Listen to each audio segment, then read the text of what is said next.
Olá, meu nome é Eliezer, sejam bem-vindos ao Baú do Coiote. Pessoal, eu assisti esse novo filme da Cinderela, lançado no início do mês de setembro pela Amazon Prime, e eu quero comentar algumas coisas sobre ele.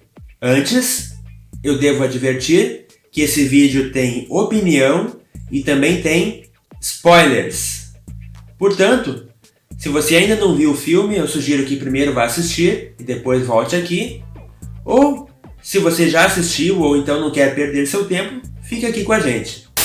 Bom, para começar, eu já não gosto muito de releituras que mudem muito a história original. Porque uma coisa é fazer uma versão nova. Outra bem diferente é fazer uma adaptação com uma nova abordagem que descaracteriza totalmente o conto de fadas.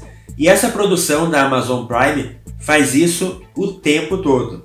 O figurino até que é legal, dá a entender que vai ser um filme de época, mas para por aí. A obra da Kay Cannon tem a proposta de ser um musical, mas eu acho que eles exageraram um pouquinho, porque o que a gente vê é uma cantoria totalmente desnecessária e aleatória que toma boa parte da história. E por falar em história, aqui as coisas começam a complicar bastante. Porque o enredo não tem muito a ver com conto de fadas, mas parece uma propaganda extensa de feminismo e lacração.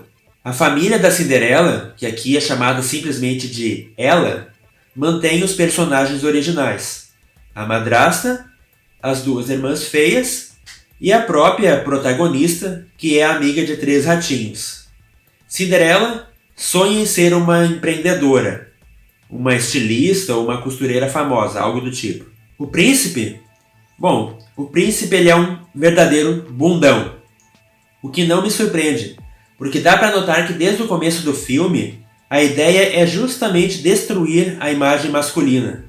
Porque para essas militantes, o patriarcado é visto como algo ruim e opressor.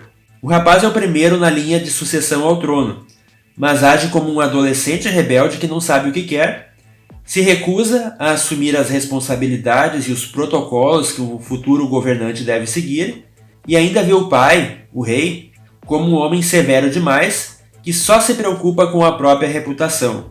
Esse príncipe tem uma irmã mais nova, que é muito inteligente e inovadora, e está sempre dando novas ideias ao rei.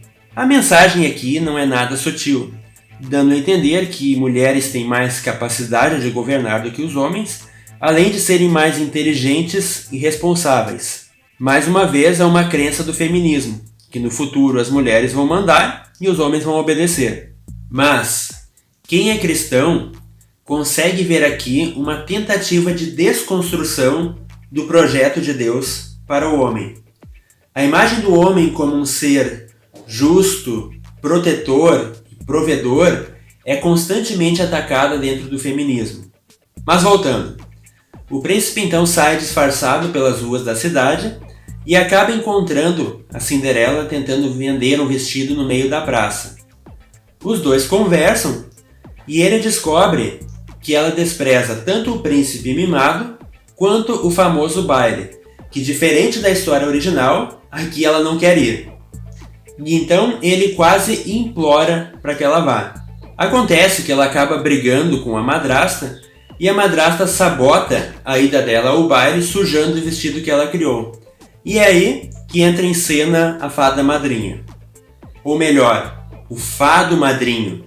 Sim, a fada madrinha da história é um homem afeminado vestindo uma roupa esquisita. Então ele vai lá e faz as mágicas iguais na história original, transforma a abóbora em carruagem e os ratinhos em lacaios. Isso eles fizeram certo. No baile, ela tem um romancezinho com o príncipe, e eu digo romancezinho porque é uma coisa totalmente sem graça, sem emoção, que não convence ninguém. Ele então pede ela em casamento, ela até acha a ideia legal, mas acaba recusando a proposta porque não quer ter que se submeter aos protocolos que uma princesa deve seguir. Em uma cena ela diz: "Eu não quero ter uma vida cativa acenando da varanda de um castelo." Que destino mais triste, né? Cinderela quer ser independente e ajudar a própria família vendendo roupas. Em um outro momento da história ela diz: "Se for para escolher, eu escolho a mim." Sabe o que é engraçado?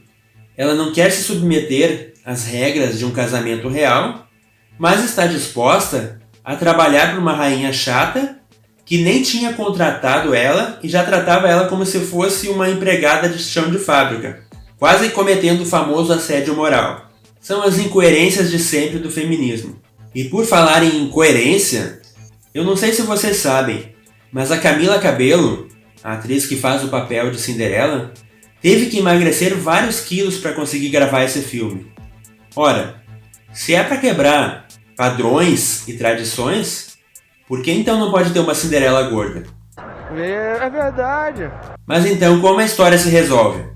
A rainha convence o rei a ser menos duro com o príncipe banana, deixando ele livre para fazer o que quer da vida sem ser criticado. O príncipe cede aos caprichos adolescentes da mocinha e abdica ao trono em favor da irmãzinha inteligente. Duas coisas ficam bem claras aqui. A primeira é que o príncipe é de fato um cara fraco e irresponsável. Ele não mostra apreço pelo próprio povo, porque na condição de rei, ele poderia fazer muitas coisas para melhorar a sociedade em que vivia. Em vez disso, ele só se preocupa consigo mesmo. A segunda coisa é que fica bem evidente que a Cinderela não amava ele. Afinal, por que ele tem que ceder de uma responsabilidade tão grande que é governar uma nação e ela não pode abrir mão da lojinha dela? A irmãzinha, que é a futura rainha, pergunta a eles como eles deveriam ser chamados, ou seja, quais seriam os títulos de nobreza deles, né? E o casal sai com essa pérola: nós não precisamos de rótulos.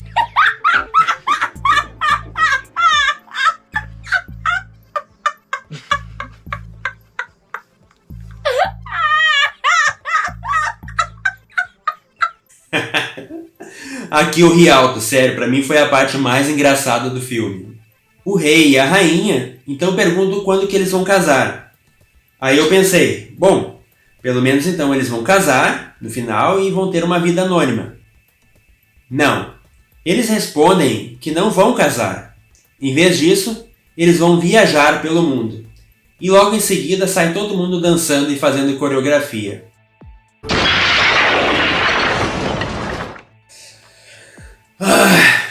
Claro, para uma geração perversa e egoísta, viver em fornicação não é nenhum problema, não é?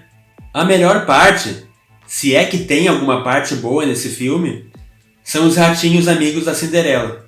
Eles proporcionam algumas cenas engraçadas e só. O resto é uma lacração estúpida do começo ao fim. Eu li outros comentários e teve muita gente pulando cenas porque acharam o filme entediante e panfletário. Ou seja, essa não é uma opinião isolada minha. Mas sabem, apesar do filme ser muito, muito ruim, ele reflete bem a degradação moral que vivemos em nossos dias. O que mais tem por aí é gente que não quer nenhum tipo de responsabilidade. E eu vejo isso como uma característica do pós-modernismo. E é por isso que o roteiro criado na cabeça da Kay Cannon destituiu o príncipe do lugar de autoridade dele e desprezou o casamento da Cinderela. Casamento tem a ver com família, e família é um projeto de Deus. Para um mundo que jaz no maligno, nada melhor do que distorcer o conceito de família. Nada melhor para o diabo fazer com que as pessoas se tornem ainda mais egoístas do que já são. A Bíblia diz lá em 2 Timóteo 3,4 que nos últimos tempos as pessoas seriam mais amigas dos próprios prazeres do que de Deus. Mas elas vão dizer que estão apenas priorizando a si mesmas. Jesus, no entanto, diz aos que querem segui-lo: negue-se a si mesmo. Outro ponto que ficou bem observável é o esforço em menosprezar a inteligência e a autoridade masculina. Isso é feito o tempo inteiro. A rainha faz com o rei, a Cinderela faz com o príncipe e assim por diante. Mas aqui também não vemos nada novo. A serpente vem fazendo isso desde o Jardim do Éden. E infelizmente, o homem tem cedido, porque ele se afastou de Deus e se tornou covarde e omisso. E como estamos nos encaminhando para os tempos do fim, a tendência é que esses ataques à família e ao patriarcado bíblico continuem e até aumentem. Acredito que mais produções como essa e até piores vão aparecer daqui para frente. Os bons filmes estão se tornando cada vez mais raros. Para concluir, gente, se vocês querem assistir um conto de fadas, eu sugiro que procurem um conto de fadas de verdade e não esse lixo produzido pela Amazon Prime. Mas essa é só a minha opinião, né? Eu vou ficando por aqui. Se vocês gostaram desse vídeo, não esquece de deixar o like aqui embaixo para fortalecer e ajudar o nosso canal. E se você ainda não é inscrito, eu te convido a se inscrever para receber toda semana um conteúdo informativo e edificante. Até a próxima, se Deus quiser.